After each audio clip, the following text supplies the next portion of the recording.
Bonjour. Dans cette vidéo, je vais vous parler des hypersensibles. Pourquoi? Parce que depuis 11 ans que je suis installée en tant que praticienne énergétique, je constate que j'attire particulièrement les hypersensibles et que comment je les reconnais? Eh bien parce que je suis hypersensible moi-même. Bah oui, comme ça c'est plus facile. Euh, Parce qu'il y a des choses que l'on vit en tant qu'hypersensible, que d'autres vivent, mais tout cumulé, ça fait la particularité de l'hypersensible.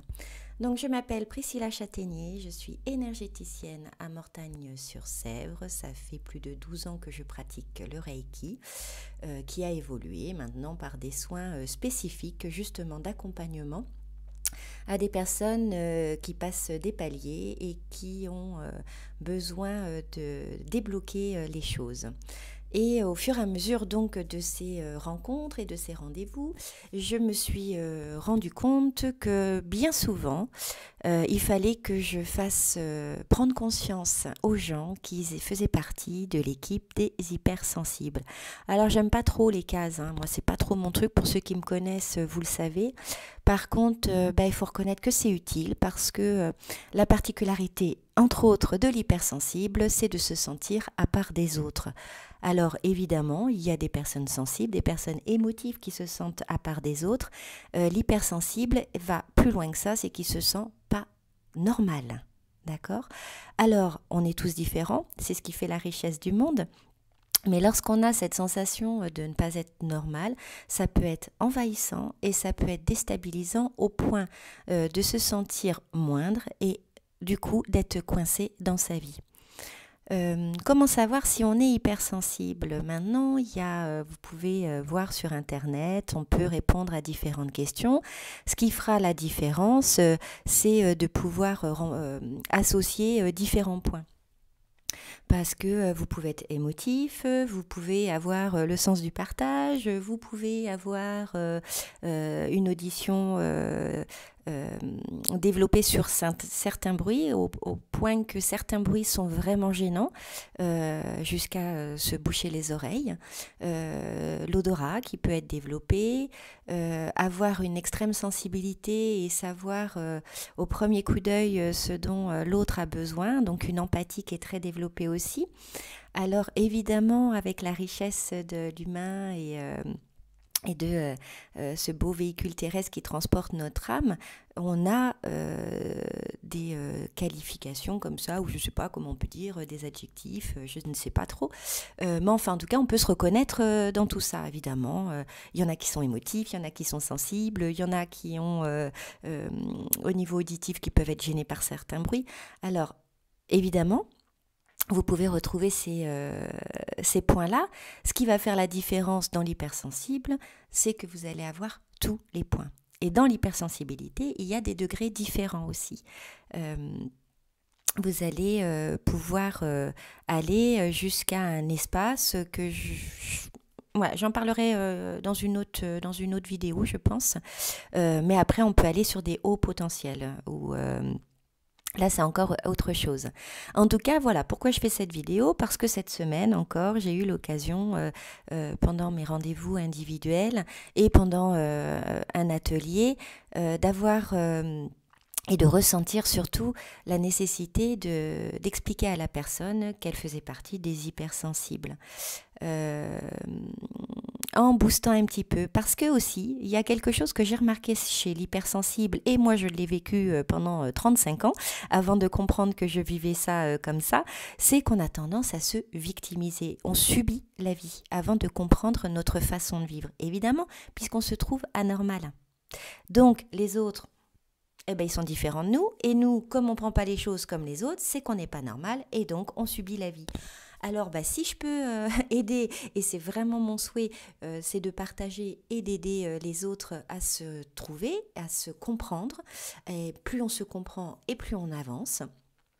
On continue à avoir quand même nos émotions qui sont là, puisque c'est le propre de l'hypersensible. Hein, mais l'avantage, c'est de plus on se connaît et plus on arrive à les maîtriser, et plus on les accepte quand elles arrivent, au mieux qu'on peut, bien sûr.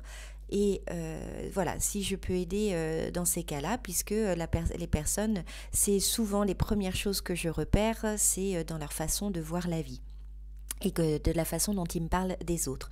Et donc cette semaine, j'ai eu 2 personnes, 40, 50 ans.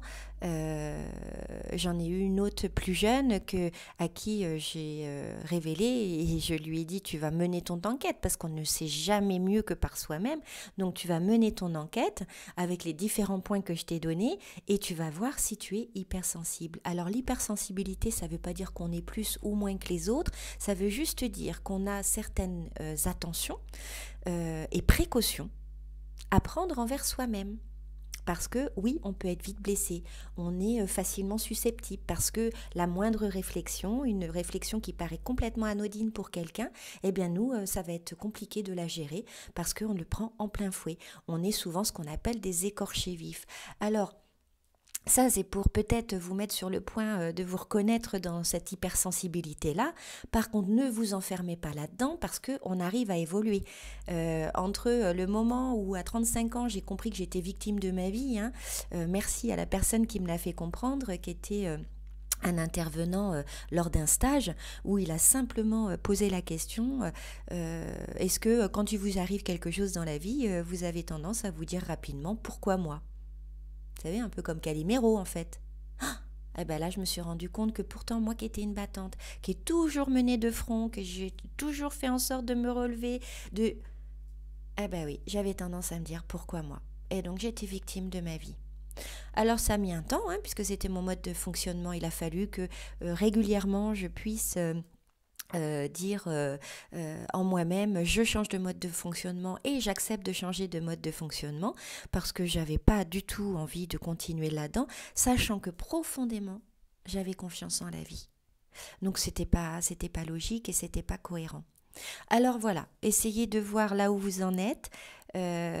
Faites des recherches, on pourra dire les points peut-être plus spécifiquement, mais vous en avez déjà pas mal. En général, on a tendance à se mettre à part, on a tendance à se réserver, à être un peu réservé, donc après ça change, vous voyez, moi à la base j'étais hyper timide, je me cachais derrière mon papa ou mon frère dès qu'il y avait des gens que je ne connaissais pas.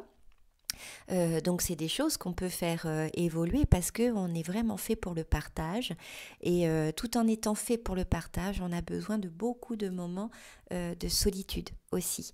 Alors pas de la solitude pour être seul, c'est pas vraiment notre truc. Par contre, avoir des temps seuls, des moments où on se donne ce temps, où on peut se retrouver, où on peut s'intérioriser, c'est vraiment très important. Voilà ce que j'avais envie de vous dire pour aujourd'hui, parce que c'était par rapport à une conversation que j'ai eue récemment, où il y a vraiment une différence entre se sentir anormal et différent. On est tous différents, c'est ce qui fait la richesse du monde, c'est ce que je vous dis. Mais se sentir anormal, c'est vraiment quelque chose de particulier. Et si vous sentez cette sensation, si vous avez cette impression-là, il y a de fortes chances pour que vous fassiez partie des hypersensibles. Alors une fois qu'on sait quelque chose, c'est beaucoup plus facile d'évoluer par rapport à ça. Vous allez pouvoir voir, je vais vous mettre en lien une BD qui est géniale, qui fait bien comprendre les caractéristiques de l'hypersensible. Donc je vous mettrai le lien, et puis voilà, puis peut-être il y aura une autre vidéo, j'en sais rien, mais ce matin ça fait partie aussi de l'hypersensible, c'est qu'on fait les choses quand on a envie de les faire, et surtout sans se poser de questions, parce que sinon après on s'en pose beaucoup trop et on ne fait rien. Donc ce matin c'est ce que j'avais envie de faire, alors c'est ce que j'ai fait. Je vous souhaite une belle journée, et puis peut-être il y en aura d'autres, ou peut-être il n'y en aura pas, j'en sais rien. En tout cas, j'avais envie de vous offrir ça aujourd'hui. Belle journée les belles âmes, au revoir.